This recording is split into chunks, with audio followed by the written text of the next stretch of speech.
Kumusta mga brad? Pag-usapan natin kung bakit pinag-aagawan ang Jerusalem sa Israel ng ilang major religion sa lugar, partikular na ang mga Hudyo at mga Muslim. Ano bang meron sa Jerusalem?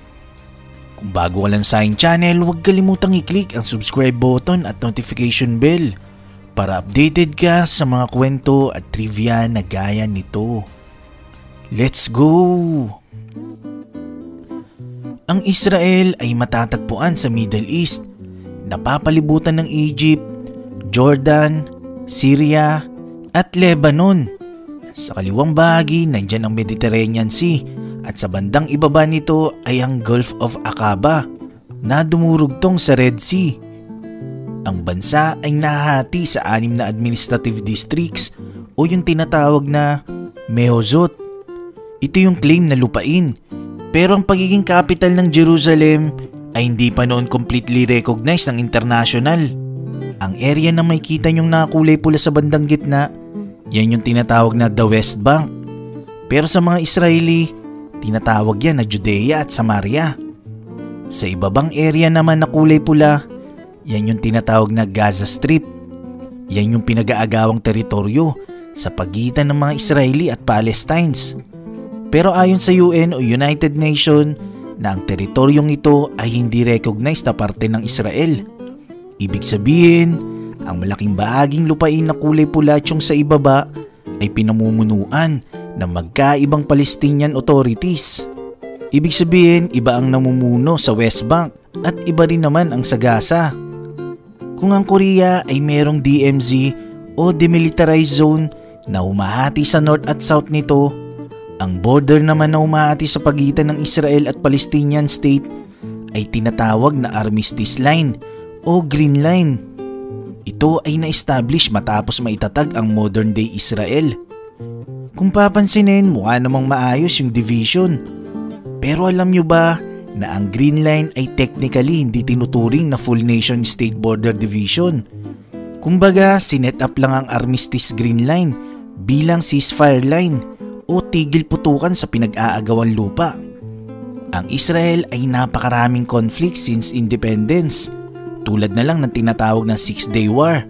Ito yung 6 na araw na digmaan sa pagitan ng Israeli at Arab countries na pinagsamang puwersa ng Jordan, Syria at Egypt na naganap mula June 5 hanggang June 10, 1967. Sa digmaang ito, ang Israel ang nanalo rito. Halos ang buong lupain ng estado ay nakuha nila. Hindi lang yun, dahil nasakop rin nila ang Sinai Peninsula sa bahaging timog, nasakop ng Egypt. Maging ang Golan Heights sa Ilaga ay nasakop rin ng mga Israeli. Ibig sabihin, ang Armistice Green Line ay wala ng bisa para sa mga Israeli. Syempre, digmaan na nga kaya pinasok na nila ang border nito. So nung nakuha nila ang buong lupain ito, nakamit nga ba ng mga Israeli ang kapayapaan? Syempre hindi, dahil tuloy-tuloy pa rin ang digmaan sa pagitan ng Israel at mga kapitbahay nito na Arab countries. Kaya kalaunan, ibinalik din ng Israel ang lupain ng buong Sinai Peninsula sa Egypt para sa kapayapaan na rin. Kasong problema, nung time na inaddress naman ng patungkol sa lupain ng West Bank, halos nasa 100,000 na Israeli na ang nakatira sa West Bank. So ang nangyari, hindi na mapaalis ngayon ng mga Israeli na naninirahan dito. Dahil dito, nagkaroon ng division sa loob ng West Banks na nagmistulang isla sa mapa. Ang West Banks ngayon ay nahati sa 3 magkakaibang dibisyon na in-establish ng Oslo Accords noong 90s. Ito yung Area A, B at C. Ang Type A, ito yung 18% ng West Bank na may malaking populasyon. Classified sila na nasa ilalim ng full control ng Palestinian Authority.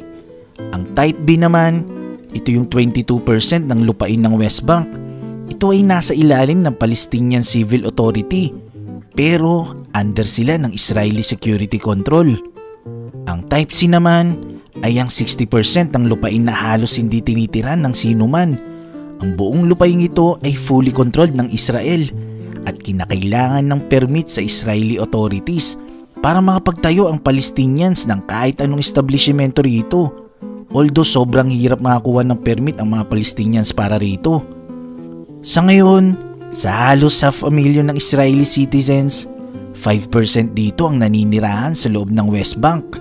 Pero ang malaking issue ngayon ay ang Jerusalem. Bakit nga ba napaka-importante ng Jerusalem? Una, ang kabuuan ng Jerusalem ay inokupan ng Israel noong 1967 matapos ang Six-Day War. Samantalang nahati ang Jerusalem noon sa pamamagitan ng Green Line Armistice Agreement. Kumbaga, dahil tinamaan ng Green Line ang gitna ng Jerusalem, meron dapat West at East Jerusalem. Sa West, ito yung Israeli Jerusalem. Sa East naman ay ang Jordanian Jerusalem. Bali yung Blue Line, yan ang kabuuan ng Jerusalem sa mapa. Yung Green Line naman, yan yung Armistice Line. Sa kanan, yan yung teritoryo ng Palestinian State. Sa kaliwa naman, yan yung lupain ng Israel. Kaya nga sobrang ingat ng ginagawa nilang pagtatayo ng mga religious establishment dito. Kaya ito ang dahilan kung bakit ang tatlong major religions dito na Judaism, Christianity at Islam ay pinag-aagawan ang Jerusalem.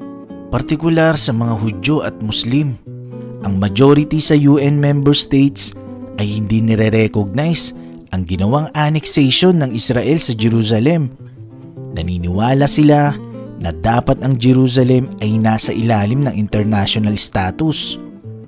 Isa sa dahilan kung bakit napakalaking issue para sa marami ang lugar ng Jerusalem, ang simpleng sagot dito, ito kasi yung lugar na kung saan matatagpuan ang tinuturing na pinakabanal na lugar para sa mga Hudyo at pumapangatlo na tinuturing na pinakabanal na lugar sa Islam.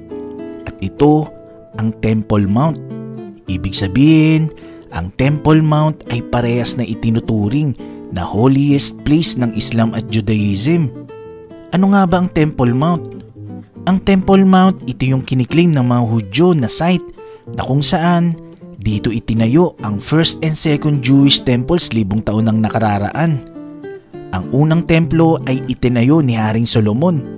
Ito yung time na matapos sakupin ni Haring David ang Jerusalem at ginawa niya itong Kapitolyo.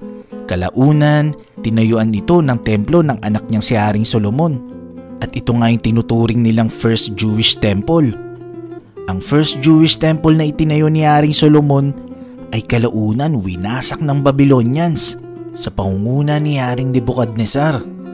Tapos, itinayo uli ito ni Herod the Great na parte ng kanyang proyektong build sa buong lupain ng Judea.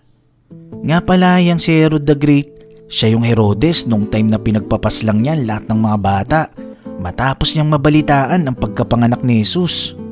So ito na yung pangalawang Jewish temple na itinayo ni Herodes. Kaso kalaunan, winasak na naman uli ito ng mga Romano. So bakit winasak ng mga Romano? Ito kasi yung time na halos lahat ng mga Hudyo noong 66 CE nagrebelde na laban sa Roman Empire. So isa yan sa ginawang response ng Romano sa mga Hudyo, ang wasakin ang Jewish temple.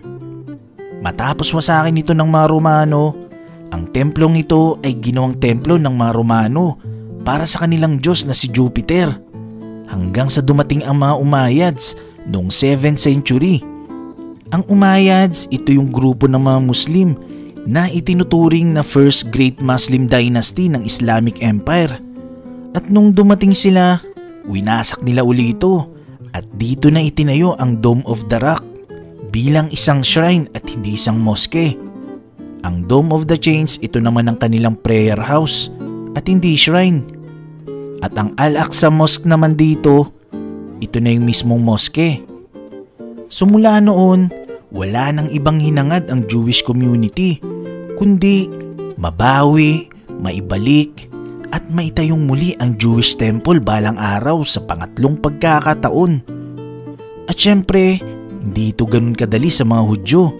Dahil alam naman natin na anumang maling galaw ang gawing hakbang ng mga Hudyo sa lugar, siguradong hindi ito hahayaan ng mga Muslim na mangyari. Kaya medyo komplikado talagang issue na to patungkol sa Temple of the Mount. Alam niyo ba na yan din ang dahilan kung bakit maraming nag-react at bumatiko sa dating presidente ng US na si Donald Trump nung in-announce nito na nire-recognize na ng US ang Jerusalem bilang capital ng Israel at ang US Embassy na nasa Tel Aviv, Israel ay ililipat na sa Jerusalem. Kaya kung isipin kung wala kang ideya sa kasaysayan ng Israel, di ba kung isipin parang OA naman ng mga nagre-react at bumabatikos kay Trump, yun lang naman ang in-announce ng US, ano bang problema doon? Gayunpaman, sobrang komplikado nga at napakalaking issue talaga ng usaping ito. Nagustuhan mo ba ang kwentong ito? I-click na ang like button at i-share ang video na to.